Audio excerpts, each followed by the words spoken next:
মেয়ে মানুষ একা একা কোথাও গেলেই আসলে বোঝা যায় যে সমাজটা কেমন, সমাজের মানুষগুলা কেমন।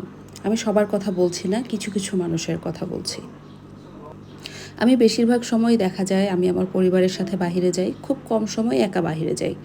যেহেতু এখন বাচ্চা দুইটা আমার দুই স্কুলে, সেহেতু আমার একাই একটু বেশি কষ্ট করতে হচ্ছে। আমার হাজব্যান্ডও এফোর্ট দিচ্ছে ভালো, সে আমার মেয়েকে স্কুলে দিয়ে আসে এবং আমি নিয়ে আসি মেয়েকে।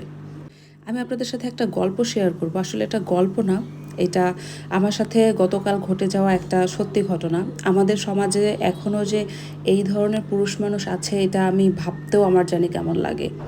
এটা সে আমাকে অনায়াসে বলে ফেলতে পারছে, এটা তো যে কাউকে বলে ফেলতে পারবে। তাই ভাবলাম যে আসলে ঘটনাটা আপনাদের সাথে শেয়ার করা উচিত, যে এখানে কি আমার কোনো ভুল ছিল কিনা। প্রতিদিনের মতো গতকালও আমি গিয়েছিলাম আমার মেয়েকে স্কুল থেকে আনার জন্য, কিন্তু সমস্যা যেটা হয়েছে গতকালকে ওয়েদারটা আমি গত